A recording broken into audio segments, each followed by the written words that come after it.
Welcome back. Welcome.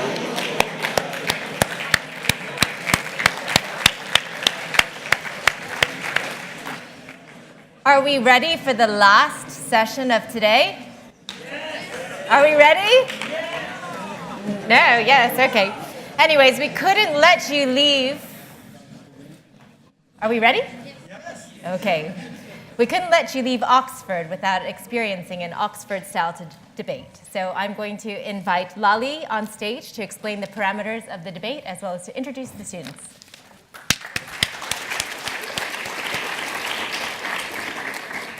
Hi everyone. The debate this afternoon will be on the motion, "This House would oppose the enforcement of mutuality in business."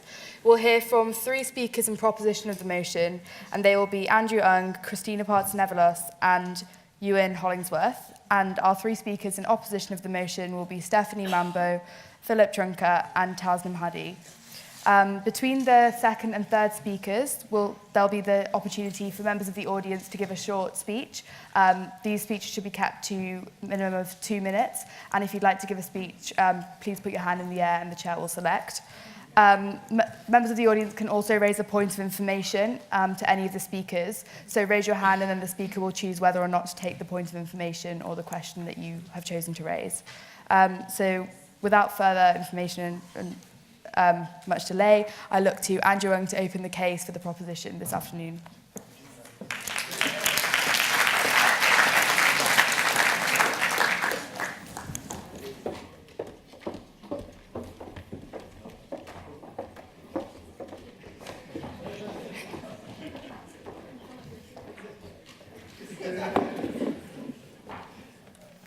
Good afternoon. It's great to be here in the presence of so many who share a common belief in the transformative power of business for good, both today and into the future. And representing the proposition, I'd like to clarify as well that we are firmly of the belief it's highly commendable that Mars has entered into this research partnership with the Saïd Business School to explore the model of mutuality and to see how that can be scaled and applied across other businesses. Today, I'd like to argue that regardless of your stance towards mutuality, whether you think it's a good idea, it's a bad idea, or you haven't quite made up your mind yet, you should nonetheless vote in favor of this motion, which is to oppose the enforcement of mutuality in business. My argument will focus on 3 pillars. Firstly, that mutuality is ill-defined to be enforced. Secondly, it would be that mutuality is not demonstrably superior on an evidence base to alternative models of sustainability currently in existence.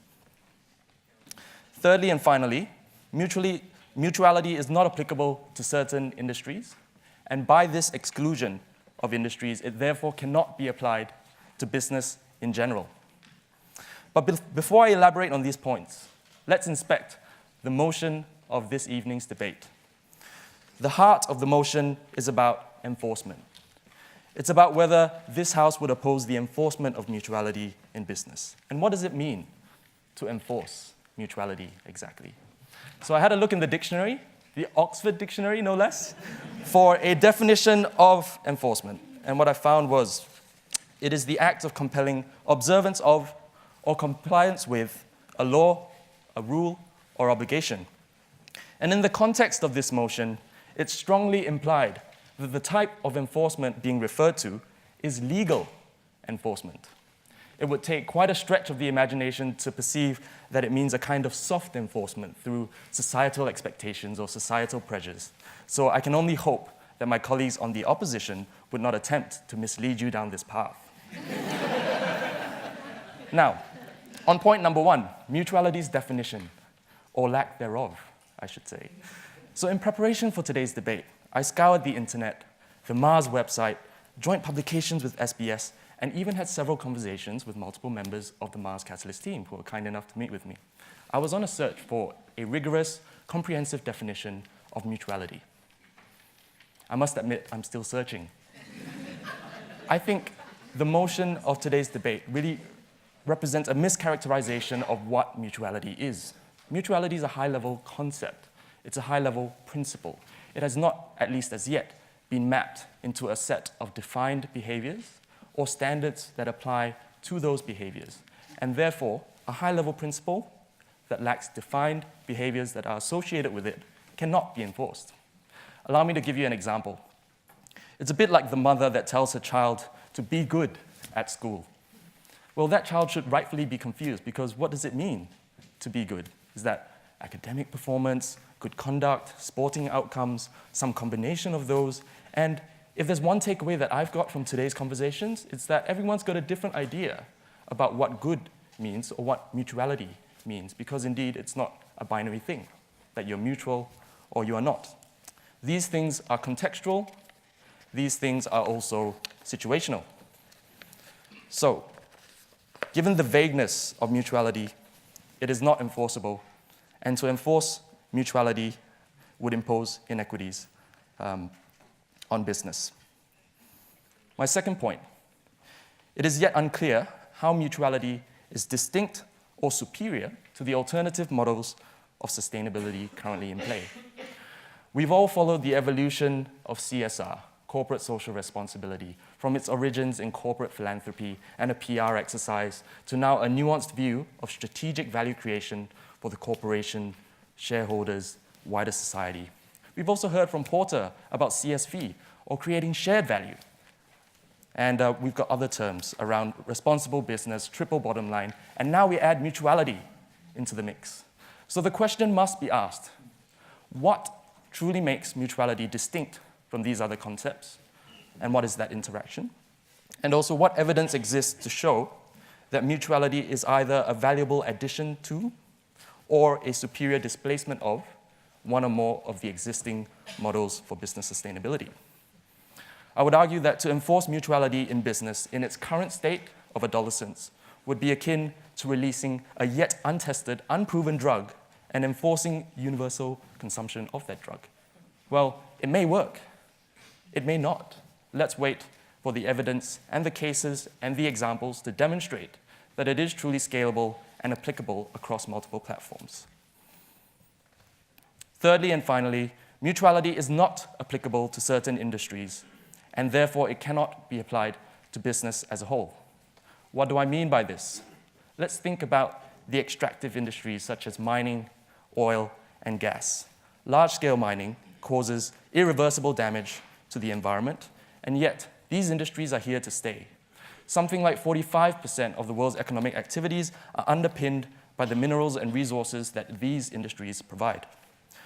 When the core activities of a business, by their very nature, cause direct harm to the environment or to society, this often necessitates an approach to sustainability that's based on harm minimization, or an offset model, where you cause some harm through your activities, and you hope that through corporate reinvestment, community initiatives, you offset that through your positive contributions back into the community, and hopefully create that net benefit. Now, mutuality is at odds with this offset or netting off model.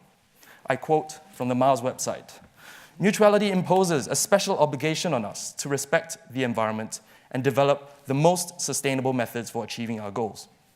Actions should never be at the expense, economic or otherwise, of others with whom we work." End quote. We cannot enforce mutuality in business as it has no applicability to entire categories of businesses. Enforcement would discriminate against entire industries, forcing these businesses to be completely non-compliant. In sum, mutuality is ill-defined to be enforced, lacks an evidence-based case for its use over alternative models, and it leaves out entire industries within business. And for these reasons, I must urge this House to vote in favor of the motion and oppose the enforcement of mutuality in business. Thank you.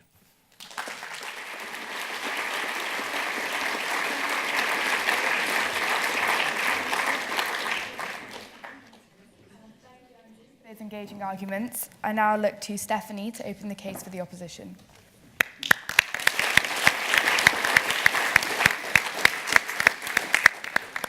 So good afternoon to members of the proposition and to members of the floor. So I'm here to oppose the motion and propose that the mutuality of business does in fact have a definition, against Andrew's thing.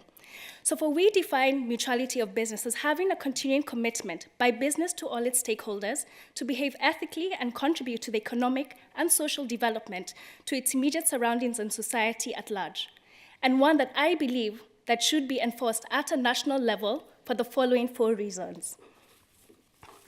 Firstly, the notion of mutuality is closely linked and is often repackaged as corporate social responsibility, which defined by the International Standards Organization as the responsibility of an organization for its impacts and of its decisions and activities on the society and the environment through transparent and ethical behavior.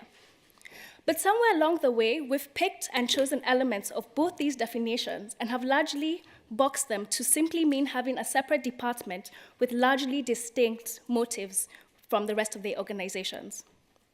And it can be argued that for many of these organizations, these departments serve not from the primary objectives as defined above, but to preserve or improve their public image in an era where they've quickly switched on to the growing needs of the socially conscious consumer. This is window dressing. It is a PR stunt, and a tactic that used to divert attention from the company's real social responsibility. Take Apple as an example. Why did it take 18 attempted suicide attempts in 2010 at Foxconn Technology, their key supplier, to institute any policy changes? Or what about the alleged notes from, that customers received detailing horrific working conditions in China in Primark's case? Or even more recently, how is it even possible that United Airlines could orchestrate such an aggressive attack on its customer and literally get away with it? You may say that it took a hit on its share price, but its share price is right back to the levels it was 2 months ago. Yet all the aforementioned companies have had CSR strategies that have cleverly deflected from the negative impact of their behavior. A recent article published by Know Your Chain found that in the 3 sectors they surveyed, namely apparel and footwear, ICT, and food and beverage, that many efforts begin and end with their first-tier suppliers, overlooking lower tiers where labor abuses are pervasive. This begs me to question, what if the general public did not get whiffed of these scandals? Would anything have been done? Or what about the cases we don't even hear about? So therefore, I believe that we are not yet there to fully rely on our morality to engage in the mutuality of business, because clearly it hasn't worked. We need to engage in legal enforcement at a national level to ensure organizations are held fully accountable for their actions. Secondly, the mutuality of business has been shown to be closely related with the financial health of economies. In 2009, at the height of the crisis, a survey conducted on behalf of the Business for Social Responsibility, a global network for firms with an interest in CSR, showed that almost a third expected their spending in sustainability to fall as a result of the crisis. Citi's charitable foundation reduced its grants by 30% in 2009, and likewise Ford expected its philanthropic arm to shell out 40% less, also in 2009. Now, does this mean that when times are tough, businesses should just forgo their social responsibility to save costs and ramp up profits? Absolutely not. And whilst I appreciate that there are many businesses which have firmly aligned their strategic business objectives with their social responsibility, even in hard economic times, there are several others that have not. And making this enforceable will ensure that all firms consider social responsibility a priority, even in dire times, and will provide that humble push for firms to think beyond their bottom line and their shareholders. Thirdly, we do not have a fair business level playing field. He who has economic might also has a say in how the game is played. Take resource-rich countries in the developing world. Approximately $424 billion is lost annually due to trade misinvoicing and billions more due to abusive transfer pricing schemes. Yet this is a complex issue, and yes, it's not entirely the fault of businesses and could be attributed to several things such as, the lack of the right education standards. However, does this mean businesses should exploit this? No. Or even the weak structural systems in government where corruption is deeply ingrained. Does this mean businesses should carry on and entertain such behavior for the sake of their profits? Definitely not. So these are examples of issues that are still occurring and that we cannot continue to turn a blind eye on and require strong national enforcement to ensure fair treatment for all. Finally, the enforcement of mutuality of business is not a new or unknown phenomena, and in fact has worked in several specific areas, such as the creation of several environmental laws, human rights laws, and even more specifically with the conflicts mineral rule in the US, which requires companies to make disclosures of countries of origin of any conflict minerals in their products. A more recent example of enforcement is with the Scottish Parliament, which recently approved a motion, and I quote, "The Scottish government must always consider the human rights implications of its engagements with countries and businesses, and that investment should only be signed where appropriate due diligence, including on the human rights records of companies, has been undertaken." So it is clear that our levels of morality differ significantly and are influenced by an array of factors such as religion, culture, and even geography. And thus, relying solely on this to achieve the mutuality of business is only a stepping stone with very tight limitations. And as such, there needs to be strong enforceable laws at a national level with strong internal and external monitoring systems, effective public transparency, and severe consequences that differing parties can understand, appreciate, and adhere to realize any significant strides in how businesses do business. Yeah.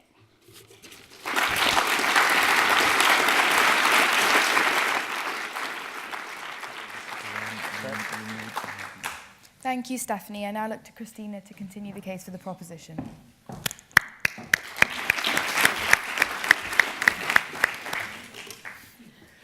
Ladies and gentlemen, fellow students, today we do debate an answer to the shared diagnosis that companies are perceived as prospering at the expense of the broader community.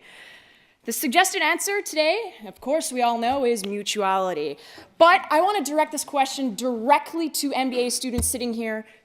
Do you really understand what mutuality is? And can you tell the differences between mutuality and corporate shared values, between sustainable practices, you name it, any acronym? I think there's CSR 3.0 right now. Do you really know the difference between all of those philosophies? I'm going to follow up on my esteemed colleague Andrew's definition, or actually highlight, or argument, I should say, the fact that he was talking about how vague mutuality is. And I'm going to further that by focusing on the enforcement level. How do you enforce something that is so incredibly vaguely defined at the moment? And then I also want to talk about how are we really solving society's pressing issues, or acting in the best interest of the corporation? But before I even get to that, of course, I've got to address a few points by the opposition, starting first with Stephanie's comment about mutuality and how it's a continuing commitment along the value chain. Essentially, it's helping all shareholders. But how do we actually know mutuality benefits the work environment, the external environment, employees? Are we so sure that mutuality will benefit in the long run? Right now, at this exact point, there is very little research to actually prove that it does that. I know Mars is working diligently over the past several years, and they're working with our own business school to prove that. But at this point, this is what we're arguing. There is not sufficient evidence to say that mutuality benefits us right now in the short term or the long term. And Mars, on their website, I'm not going to read verbatim, they do talk about, they're researching how human and social issues can enhance company performance and profitability, and how mutuality emphasizes the distribution of burdens and benefits of a firm's activities. I see some smiles, so maybe somebody here wrote that. This is supposed to be about shared benefits, right? Shared benefits. Well, let's focus on, let's give an example of a company that works with farmers, maybe, for example, cocoa farmers, and they're offering them a shared benefit of providing improved technology. That sounds like great. It's great for the farmers because they're improving productivity, but it's also great for the company. They are gaining more cocoa and, in turn, more profit. Are they sharing profit with the farmers? Is that part of the shared benefits? At this point, we do not know if mutuality benefits the entire value chain, which is one of your points. The second point I would like to bring up too is enforcement. What do we know about enforcement? You mentioned that enforcement should be at the national level and it should be legal. I'm glad that you at least brought that up so we weren't confused on whether it was socially enforcing, I shun you if you're not acting in a mutually beneficial way, or legally, you need to go to jail if you don't do this, or pay ridiculous fines. how can we actually enforce a topic that is so ill-defined at the moment? We don't have tangible metrics, and that is the major problem. Because how do you determine what one company is doing good compared to another company? We brought up the extraction industry, oil, gas, mining. And then how do you compare that to retailers and chocolate manufacturers or winemakers and what they do good compared to, let's say, somebody working at a sustainable fish farm? The differences there, are they the same? Do we exclude one industry? And if we do exclude one industry, doesn't that just further add to the inconsistency of mutuality and the lack of cohesion? And that is the problem that we are faced with right now today. There is little cohesion across industries on how to pursue responsible business practices that relate both to financial and social performance. Again, what about CSR, CSV, all the other acronyms out there? We should better understand why those are not working and fix them before trying to add another ideology to the work environment. Mutuality does not offer a standardized approach nor precedence. But I'm not here to argue whether mutuality is right or wrong for an organization. I'm here to argue that mutuality is too ambiguous to enforce in a work environment, and that corporate interests do not provide a sufficient basis for solving those pressing social issues that we are faced with every single day around the globe. That argument is based on 3 pillars. Mutuality is simply a redefinition of rhetoric, mutuality is impractical, and a financial burden. We looked at many cases today at how companies are trying to solve particular societal problems, like helping those who are hurt by floods in Indonesia, or recycling plastic and turning them into carpet. But let us not forget that those products provide profit for the company. We are all taught, especially the MBAs here, taught in business class, that we must act in the best interest of shareholders, and the primary objective is to pursue maximum value, or is to get maximum value, and that means at some point, whether now or in the future, you will have to choose a trade-off between working in the best interest of your shareholders or pursuing mutuality either legally or socially. And when these companies engage in doing social good, they're often cherry-picking problems that suit them best. And that's a point I want to highlight. These companies do not usually come up with a better solution for societal problems.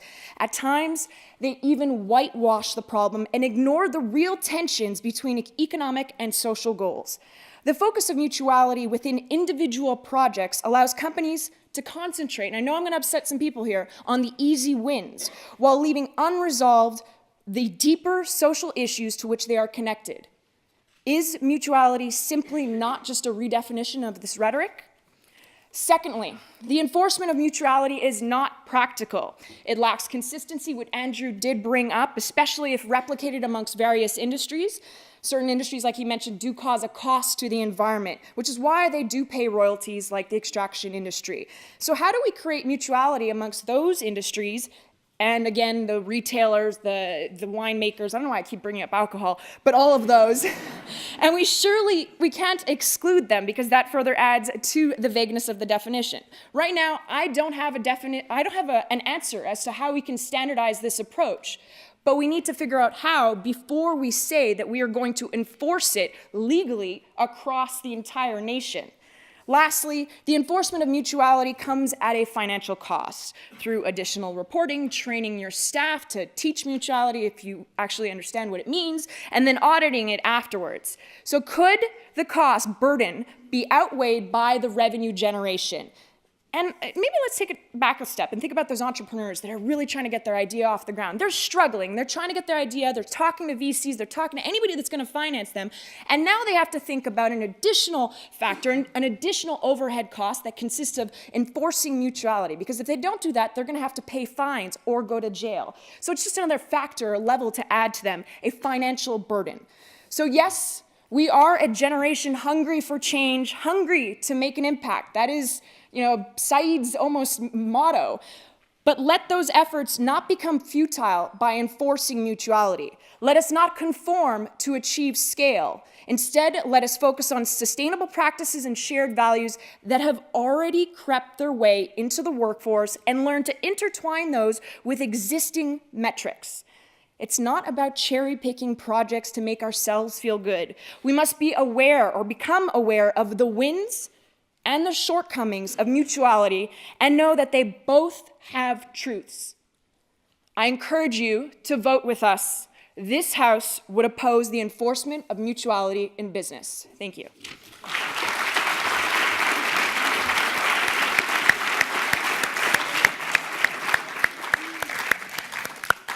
Thank you, Kristina. I now look to Filip to continue the case for the opposition. Good afternoon. So this House would oppose the enforcement of mutuality in business. This is a motion that we are debating today. But what does it actually mean? Let's start with that. The motion suggests that mutuality should not be enforced, that there is something wrong about doing that. As I will argue, there are situations in which mutuality and the enforcement of mutuality does make sense, and therefore we should reject the motion that we are debating today. Mutuality was already defined by Stephanie, so I'll not get back to it. But just in general, even though that in individual situations, two people might have slightly different view as to what is and what is not mutual, it is generally about maintaining a healthy balance between different forms of capital without disproportionately prioritizing just one of the forms, such as typically the financial capital. Now, as Andrew pointed out, the second important point is enforcement. I have used a slightly different definition from Black's Law Dictionary, which essentially says the definition is the process of ensuring compliance with laws, but also with regulations, rules, standards, or social norms. So even though, for Andrew's argument, it would be useful if enforcement was limited to the legal enforcement, the definition simply is not limited to that, and it's not limited just to the enforcement of laws. And if you look at the motion that we are debating today, it doesn't mention anything about legal enforcement. It's just enforcement in any form. So even though when talking about enforcement, some of us, like Andrew, would imagine enforcement of law by state bodies, such as typically by the police or in a slightly broader sense by courts, the motion or the term of enforcement is simply not limited to that.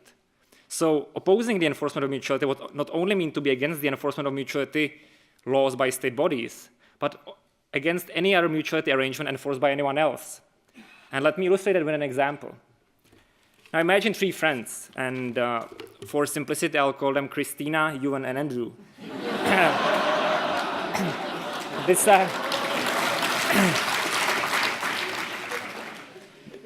These three friends decide to start a joint business, to start a company.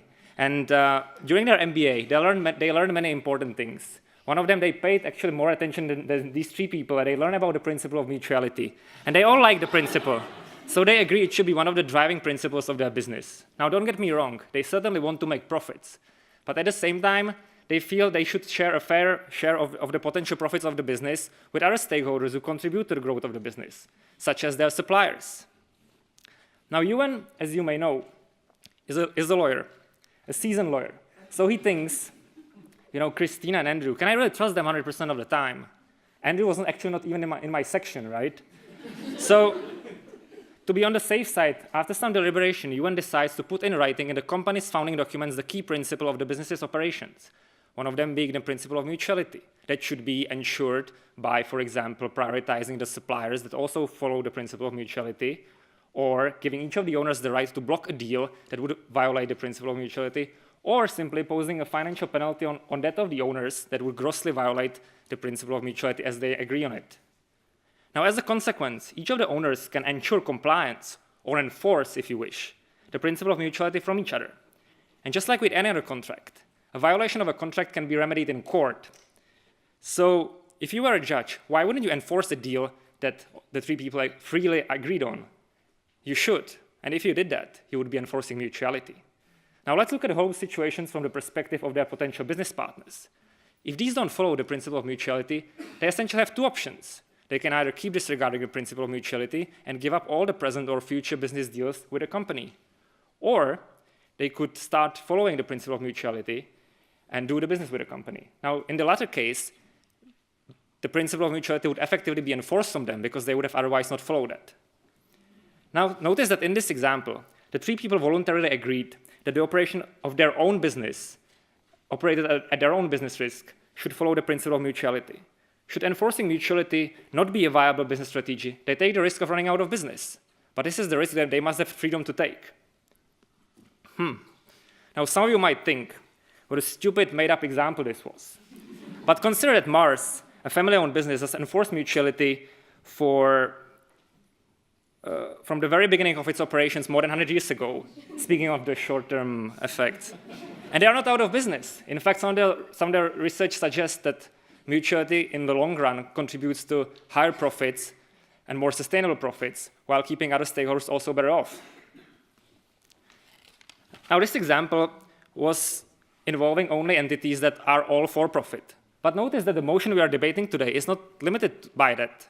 So you might have a situation where the for-profit entity is just on one side of the deal, and the other side is just not for-profit, and there is no even competitive risk. There is not a risk of running out of business. Take a house in Oxford as a stupid example, where the apartment owners contribute to a joint fund that then spends the money to, I don't know, repair the elevators or pay for the insulation of the house. Now, if all 10 owners in that apartment agree that they want their money to be spent, among other criteria, in line with the principle of mutuality, there is nothing wrong if they prioritize the contractors that are more mutual than others. And that, in effect, means enforcing mutuality. And again, just like in the previous example, it is up to the contractors to decide how to respond to such a prioritization. Now, in conclusion, it is possible that on the opposition side, we have a differing opinion as to whether mutuality should be voluntary or compulsory. But if you look at the motion, this is completely irrelevant for the debate that we are having today, because the motion is rejecting enforcement generally without looking whether it's voluntary or compulsory. So as I explained in the past couple of minutes, there certainly are situations in which the enforcement of mutuality does make sense. And therefore, I'm asking you to reject the motion that we are debating today. Thank you.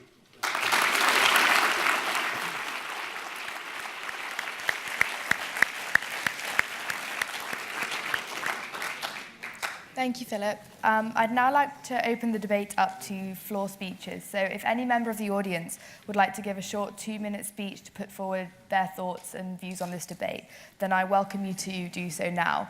I look for a speaker in proposition of the motion. If you'd like to speak, please raise your hand.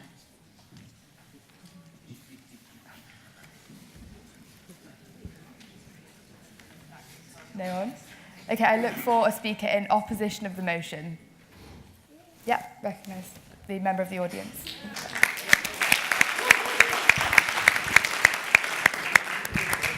So the proposition has asserted that management cherry picks projects in order to demonstrate its applicability for mutuality. And the evidence does not support this. This is simply not true. Management has no way to deliver, in many cases, what the shareholders want other than their strictly financial benefits. And in fact, the British courts have in the past ruled that the purpose of a corporation is really for the maximization of profits, and that is essentially all that has ever been enforced in any disputes concerning the behavior of management. Mutuality provides a framework for addressing these other forms of fiduciary responsibility that management owes to its shareholders. Those are forms of fiduciary responsibility that otherwise would not be respected and do not have a means by which they could be respected. Mutuality provides this essential framework. Second, the proposition has also asserted that mutuality is too vague to be interpreted. And no, what I'm going to say is that mutuality is a framework, not a prescription. Mutuality and its specific interpretation can be defined on a case-by-case basis, and they can be characterized as appropriate. And such classification may be explicit through firm-specific charters or implicit via the reasonable man assertion of a common law. So in closing, I believe that we should understand that mutuality provides a mechanism by which all of these other responsibilities that businesses have can be enforced.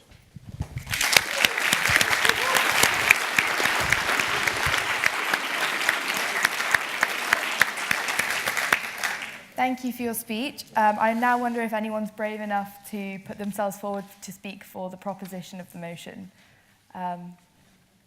Seeing no one. One over there. Okay. Yeah.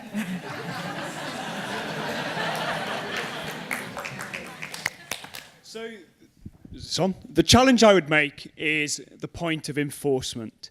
I think any legal framework that is put out there in business, the first thing that distinguished lawyers like Ewen would be charged to do is to find a way that I can stay within the rules but still make a competitive advantage. I believe that mutuality is important. It is an essential component of business, but it shouldn't be enforced. It shouldn't be something that I need a lawyer to work out, am I compliant or am I not compliant? It is an ethic that sits within me, and that should be something that we as society push to be enforced. Not by a rule of law, not by even the social guilt of others. And so I would go further to say, enforcement is where we should focus on this argument. Is it something that is just inherent in business, and regardless of what we do, mutuality exists? Or is it something that should be enforced and prescribed and we are judged upon?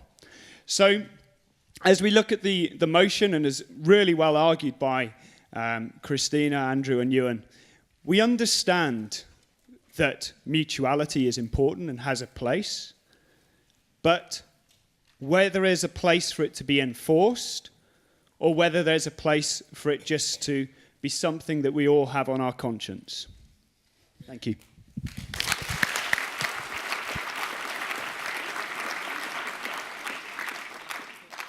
Thank you for your speech. I now look for a final speaker in opposition of the motion.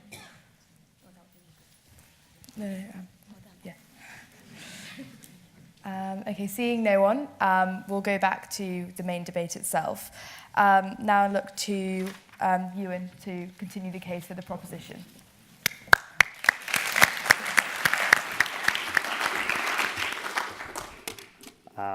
Thank you, Philip, for that lovely discussion about my past profession.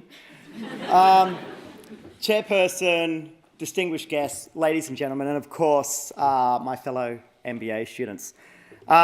Maren started today with a confession.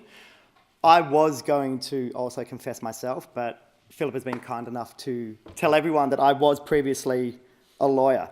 And although I still love the 6 billable unit myself and would love nothing more for an additional excuse to enforce neutrality so I can charge people even more money, myself and my colleagues on the proposition believe that business can deliver social benefits to the world, and they should be obligated to, but that doesn't mean neutrality is the best way.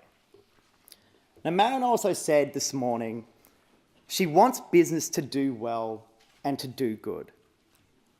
We on the proposition could not agree more.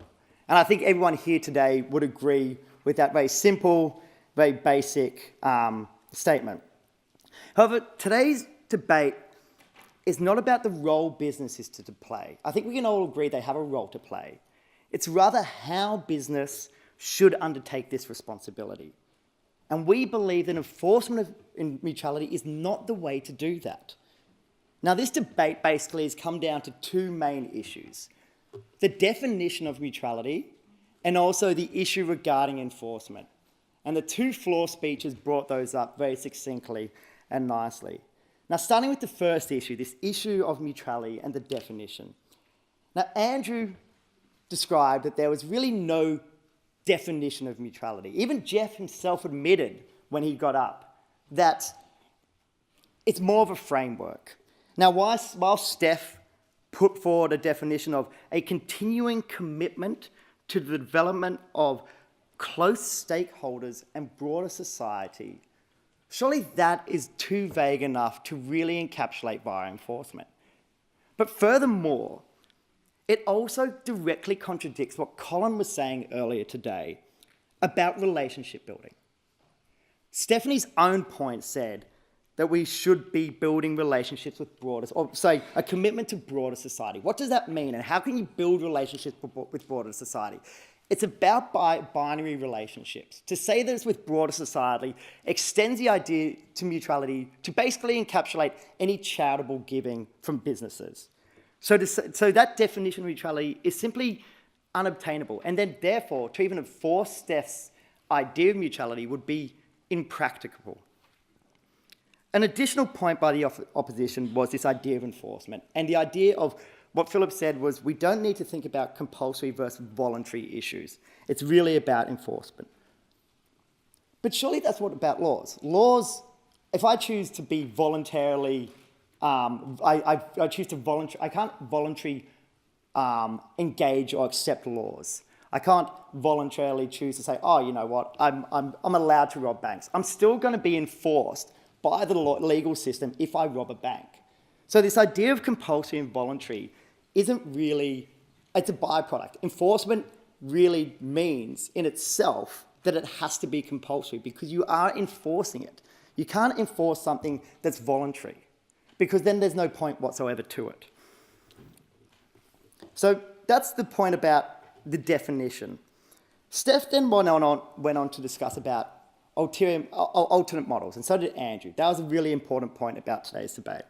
Andrew discussed how there's a variety of methods, such as CSR, triple bottom line, and sustainable practices and the like. Now, these things are really important because they aren't exclusive. In mutuality, sometimes third parties don't receive benefits. For example, employees or potentially suppliers further down the chain. Now, Steph went on to equate CSR with mutuality. And she said that the morality of mutuality isn't there yet. Therefore, our morality isn't there yet. That's why we need to enforce mutuality. Now, while this is a very cynical view, it does warp the original purpose of mutuality. As Kristina alluded to in her speech, if we enforce something, it means we're effectively giving away our own morality and basically putting it in the hands of the legal system. Mutuality is about building trust, as Colin has said. It's not about building a legal system around it. The third issue that Andrew spoke about was that mutuality can't be applied to all industries. And this is a key point that Filip and Steph also alluded to. Andrew stated that mutuality, that 45% of industries rely on an offset model. And this occurs via energy and the like. Another example would be the alcohol industry that offset the impact of teenage drinking by getting involved in charitable services. Now, Jay gave an example earlier today of how Mars is doing great work on the demand side to create great entrepreneurs in their value chain. But not every industry can do this, as Andrew has stated. Now, Filip also said that there are situations where mutuality works. And we couldn't agree more. Sometimes it does. But that implies that sometimes there are not situations where it works. And to enforce it across all businesses would undercut those businesses where it does not work. So, sure, it works for the business that Andrew, Kristina, and myself set up, but sometimes it might not work for the business that Steph, Tasnim, and Filip set up. So, we need to be aware that it's not a universal concept with universal efficiency. Now, Steph also said that it's not a new concept, this idea of mutuality. That's absolutely fine. We completely concede that. And it does work for some. And she gave some great examples. And I gave of environment and human rights. But again, that's not everything. That's not energy. It's not the alcohol industry. She also gave examples about broader societal benefit.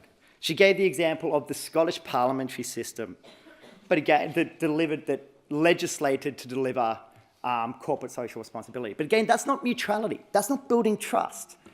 That's just building legislation.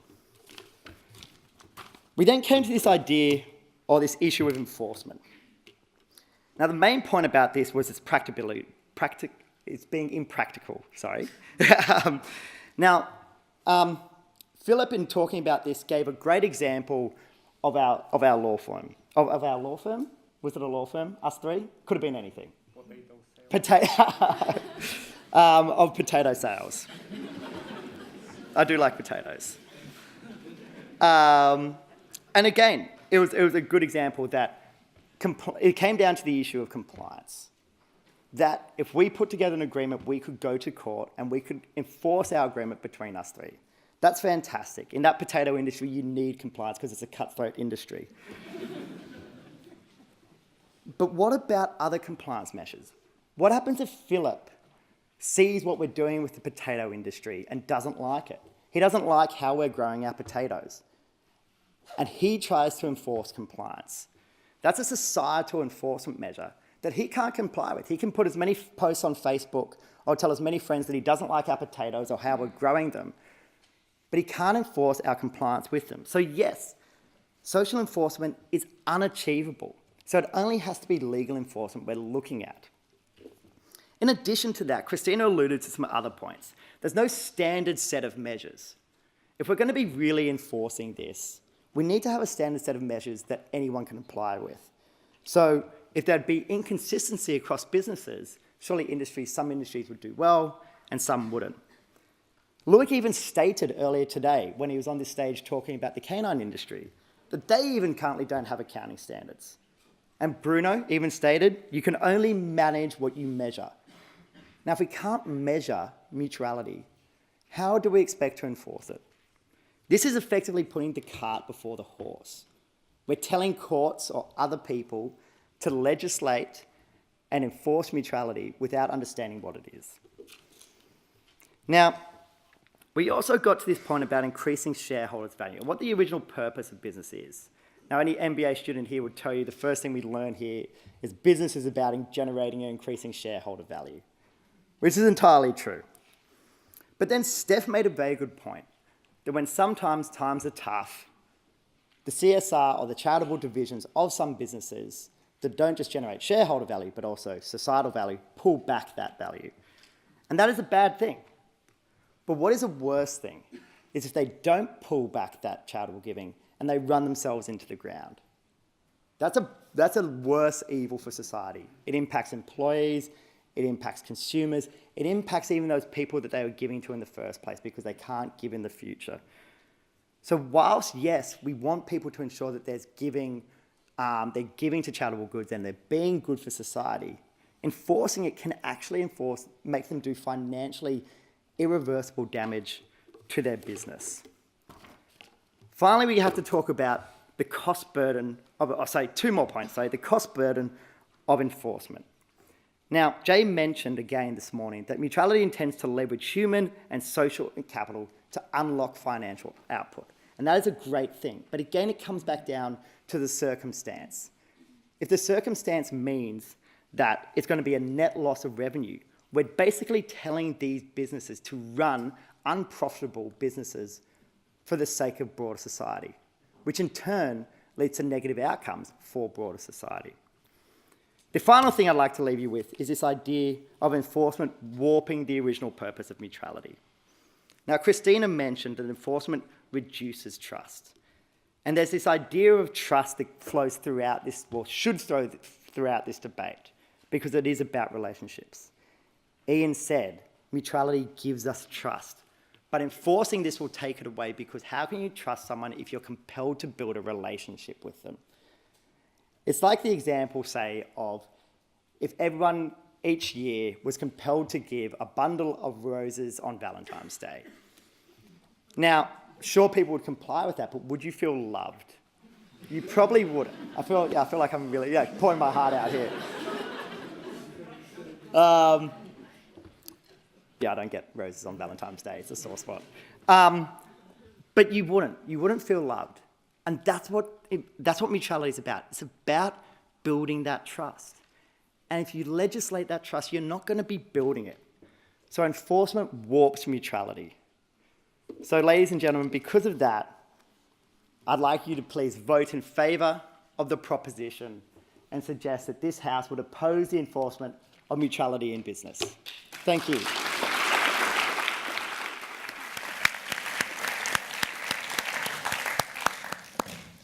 Thank you, Ewen. I now look to Tasnim to close the case for the opposition this evening.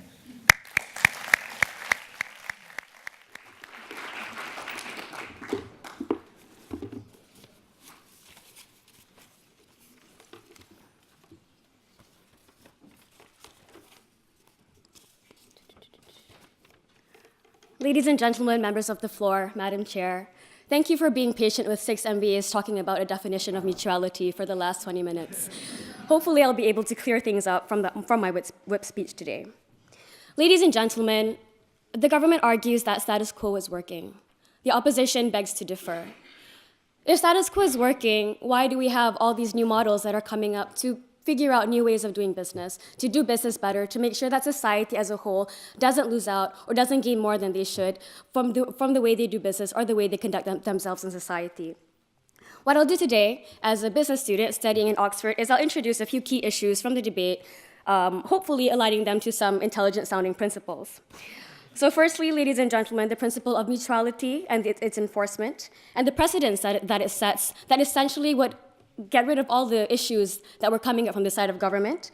Secondly, I'd like to talk about social contract and why that enforcing mutuality enforces this idea of social contract, whereby we have given up certain rights, trusting governments, trusting international organizations to take care of us as a community and as a civilization.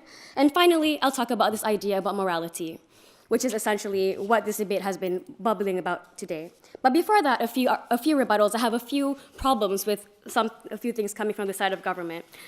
Firstly, this idea that this mutuality framework is mutually exclusive from everything else that's happening in the world today. Shared value, CSR, philanthropy. Why can this not exist in mutuality with the principle of mutuality, ladies and gentlemen?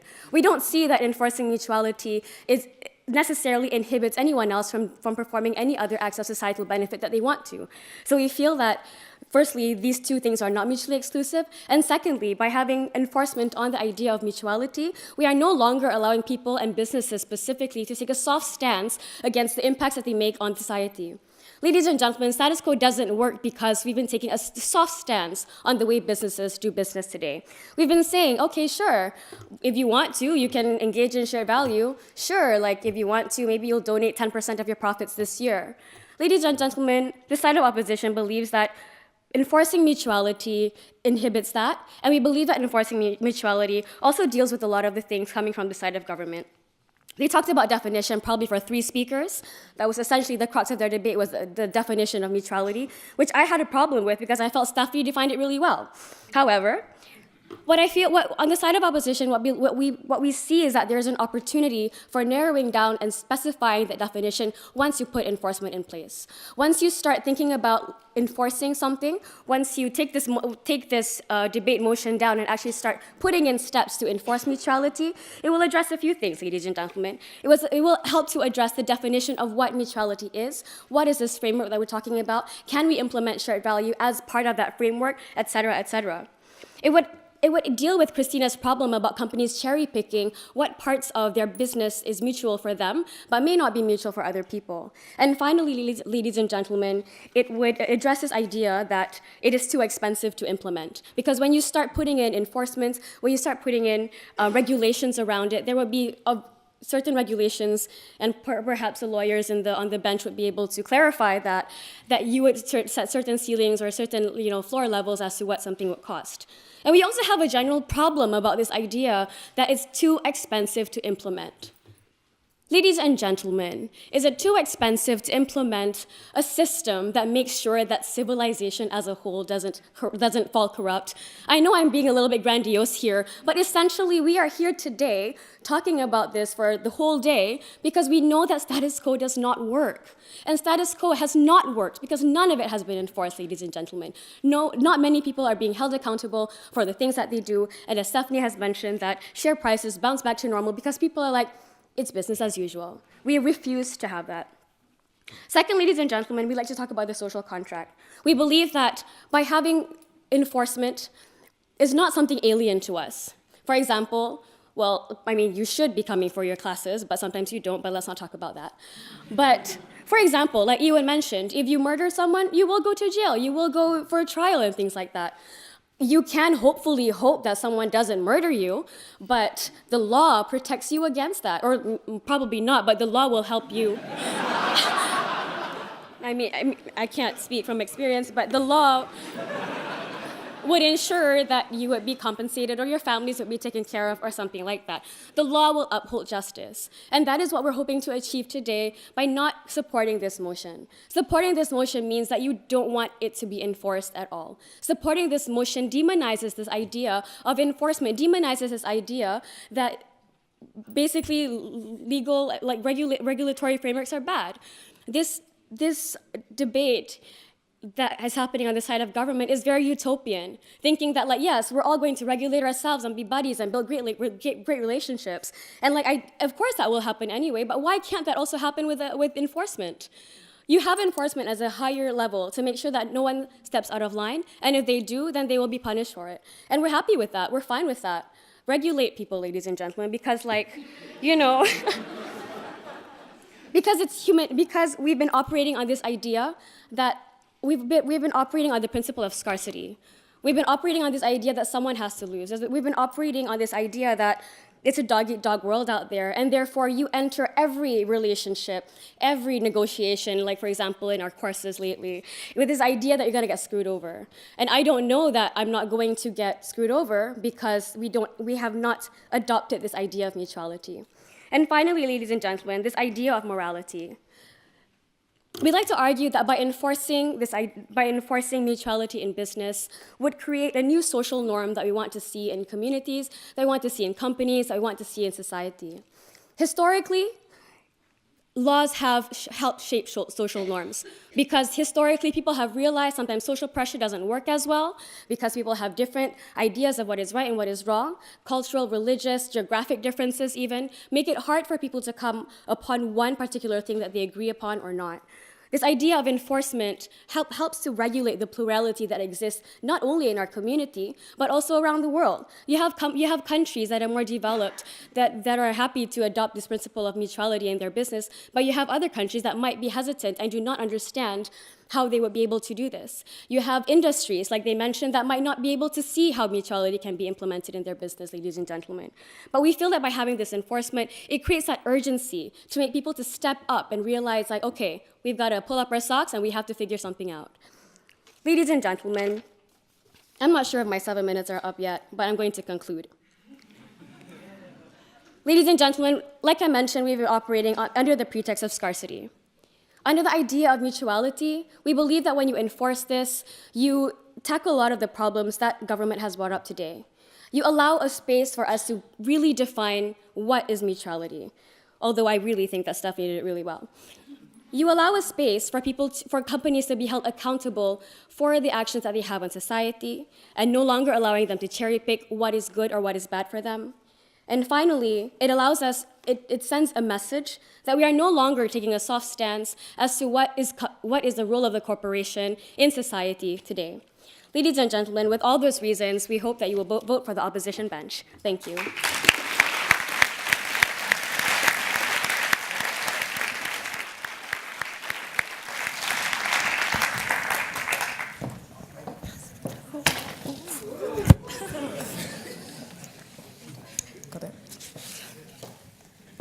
Sorry about that. Thank you, Tasnim, for that speech, and indeed thank you to all of this evening's speakers for their contributions. Now it's time to vote on tonight's motion, which is this House would oppose the enforcement of mutuality in business. If you would like to vote with the proposition, please raise your hand now. And if you would like to vote with the opposition, please raise your hand now. So pretty even split, but I think that the opposition just about has it. So congratulations.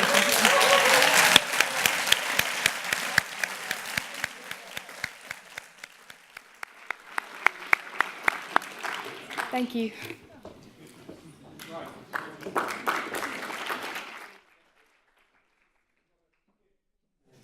If you can just hold on a second.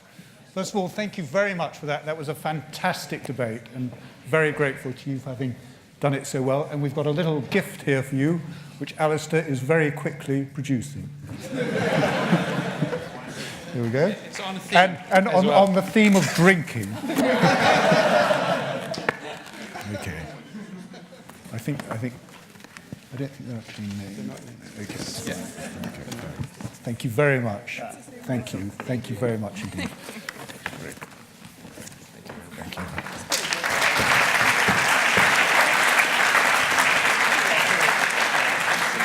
Well, I hope the winners are allowed some as well. Great. Thank you.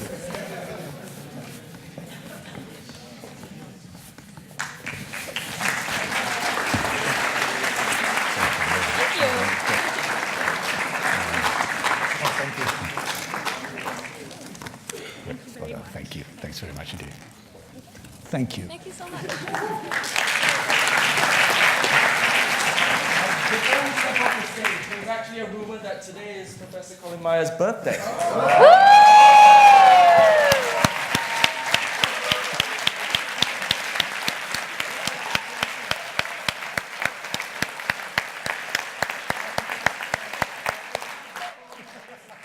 The least we can do is to sing him a happy birthday. Yeah!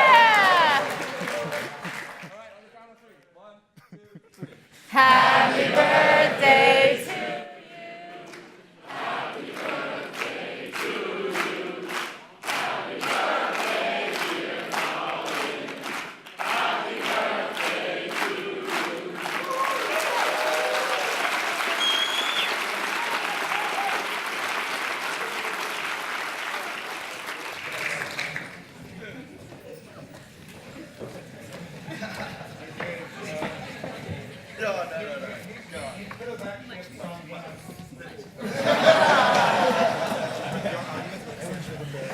Right. Now I'm supposed to be joined by, like, oh, he is here. Oh, good. Thank you.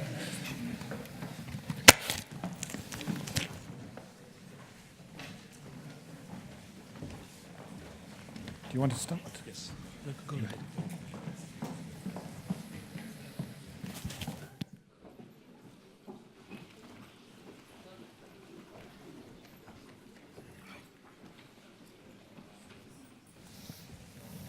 Okay. We've come a long way today from this morning when we heard an impassioned plea from Marin and Yen. By the way, Marin and Yen were also supposed to get 2 bottles. Yes. Wait a minute, come on, 2 more bottles for Marin and Yen. Just remember, terribly sorry.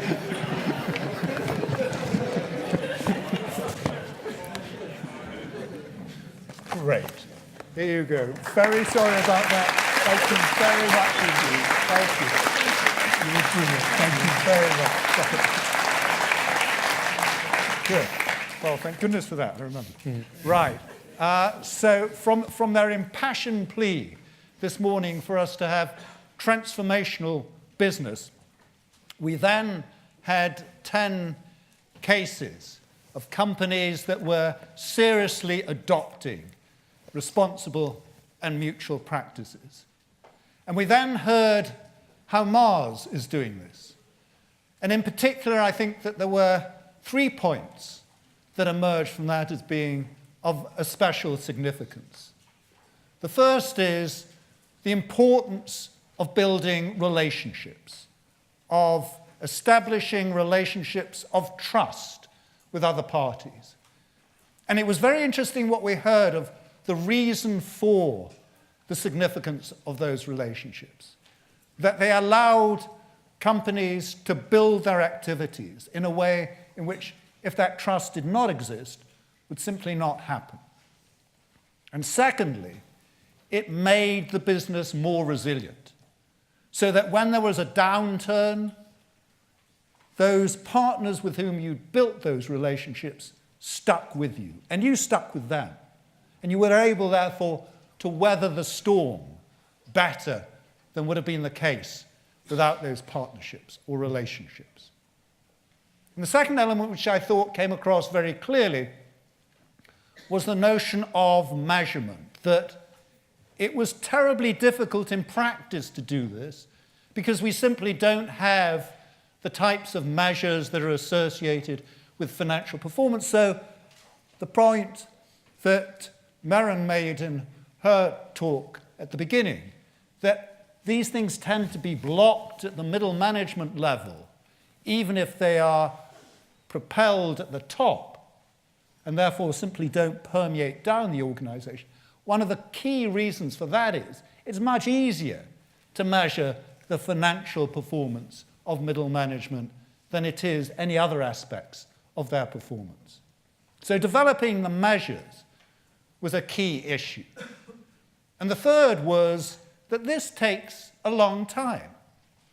And we heard how, in the case of making a significant investment in R&D, It could take years for the benefits of that to come through.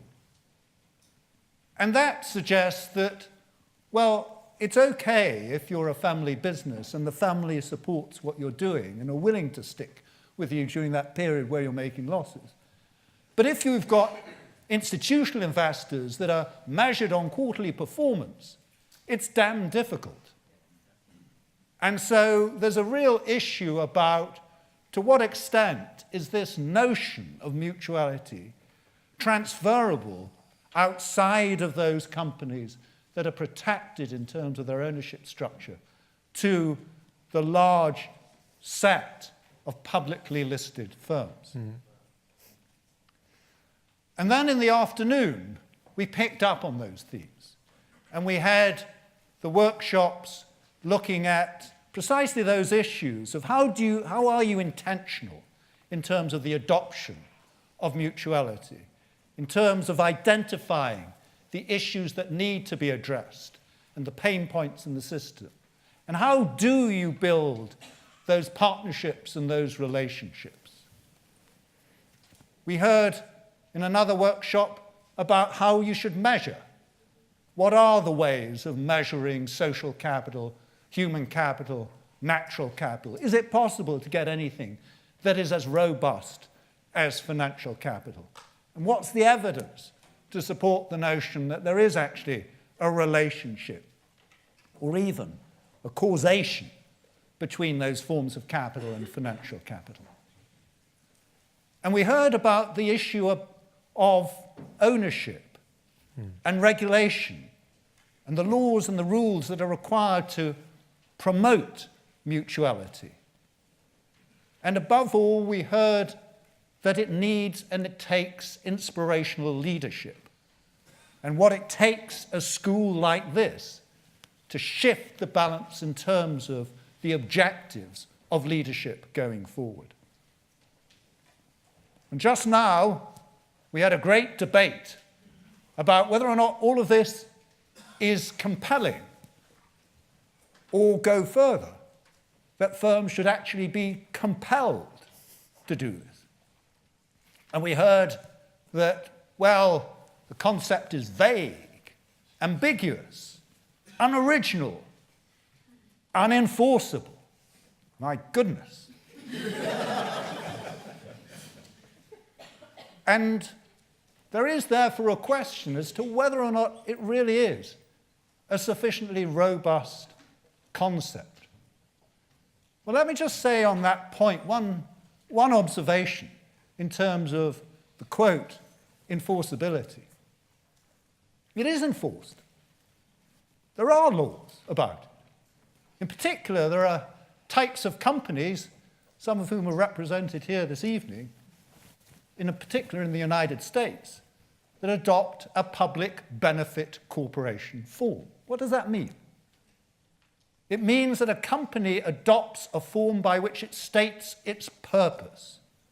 And that purpose goes beyond just a financial objective to include a social or a public objective as well as its financial. It is a commercial organization, it's not a charity, so profit is still important, but it has another objective. And the reason I emphasize that is because it brings out this point about ambiguity. Of course, the concept of mutuality in its generic sense is extremely ambiguous, and it should be ambiguous, because it's not actually trying to impose a particular notion of what is the right way of doing business. And that's why, in Keynes's words, it's better to be approximately right than precisely wrong. And that is what is the problem with the Friedman doctrine, that the one and only social purpose of business is to increase its profits. That is precisely wrong. Not because profits per se are undesirable, but that the notion that that is the one and only objective of companies is precisely wrong. That one does not want to impose a particular form or objective on a company. And what, for example, the notion of a public benefit corporation suggests is companies should be allowed to specify their purpose. In some cases, it may be simply to maximize profits. But in many other cases, it is not, and it should not be. And companies should be able to choose. That is very different from the notion of enforceability in the sense of one is specifying that companies must take account of their stakeholder interests. It is saying that companies should be able to specify their purpose and then determine what follows from that in terms of the emphasis that they place on different parties, including their different stakeholders. So I think what we've learnt today is that this issue of mutuality is a fundamental question that we as business schools, as business people, as future leaders will have to address. And while there is, I would suggest, a compelling case for it, it's another thing to say, will it actually happen? And that's the issue that we're going to turn to tomorrow. From the what of today and the why to the how tomorrow. How can one really bring about transformational change? And I'd suggest that it will only really happen if three things apply. First of all, that it is relevant not only to the companies of today, but the companies of tomorrow, the high-tech firms of the future, as well as the more traditional firms of today. And the second element is that it should not only carry companies and business with it, it has to carry the owners, the investors.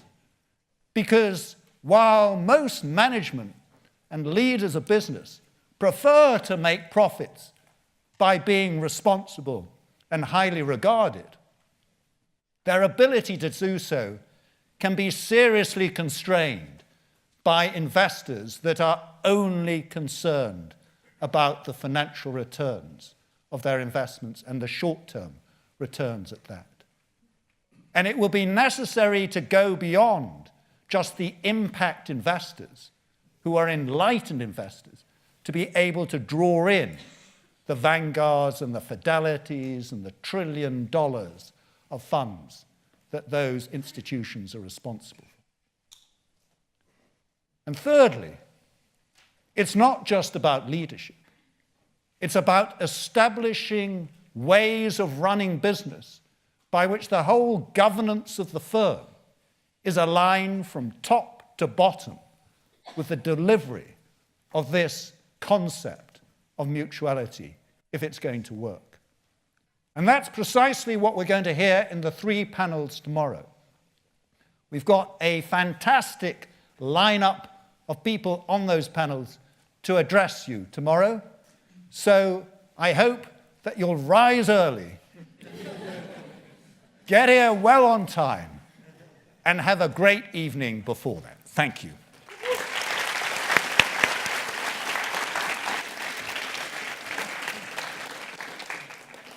So now I have the difficult task to be the last speaker. But in my culture, the first will be last, and the last will be first. So I think I'm not going to repeat what Colin just said. I think today was extremely informative for me personally also. I was particularly interested and moved by the passion among the young people, among young students. So thank you for this. But I think there is a time for everything under heaven. And it's better to be right at the right time. And I think we are reaching this time now of being right at the right time. The world is shifting from a service economy to what is called a digital and knowledge economy. And the service economy, money was king. In the knowledge economy, in digital economy, relationships, access to knowledge through digital means will be the new currency. And that's the way, actually, value will be created. And you can see that, actually. The new aristocrats of this world are the Facebook, the Google of this world. Okay? It's no longer the JP Morgan or the Goldman Sachs. And these people actually are going to create a formidable opportunity to create business one way or another.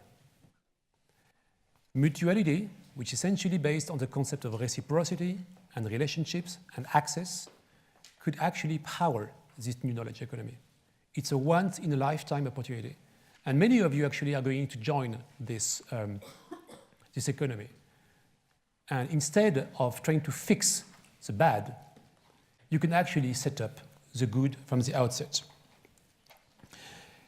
So I think we have here dealing of two types of implementation, the fixing the current world and preparing the new one. And in a sense, we shared that this morning, mutuality is, when it is enacted in a way that is intentional and scientific, is very similar to a technological innovation that brings value to business. But like any technological innovation, it requires time, investment, and a lot of effort. What we learned today also is that at the moment there are very few successful case studies. Doesn't mean actually they don't exist, but there are very, very little. Which shows actually that there is a gap in the literature. There is a gap also in the business schools, and there is also a gap that was mentioned this morning in the middle management. The top management tends to embrace this idea more and more. It's difficult to find a CEO who just wants to say greed is good. But the middle management is actually where the situation, the decisions are being taken, is not there yet. So nevertheless, there is an urgent need. And the urgent need, as I said, is coming from different perspectives. New form of scarcities, we talked about it. It's a great opportunity when we shift from service to knowledge economy. It's a great opportunity. There is also another type of opportunity which I sense more and more is the talent that's coming from business schools, that people who are craving and very hungry, that their life may have a purpose, and not only on weekends, but also through their work life. So I think there is a great challenge ahead of us, but we are not completely alone on this journey. And we already made a series of progress. Our hope with Mars and Oxford is to contribute to this debate. We know we are not alone on this journey. There are many good people which are actually working on this topic. And fundamentally, I believe in the Darwinian process. I mean, out of this, something good will come out. It took 100 years, right, to have a standardized accounting system in place. So it may take actually a few more years to actually align on what's the meaning of social and human and natural capital. But the beauty is in the journey, not in the destination. Thank you very much. Bye.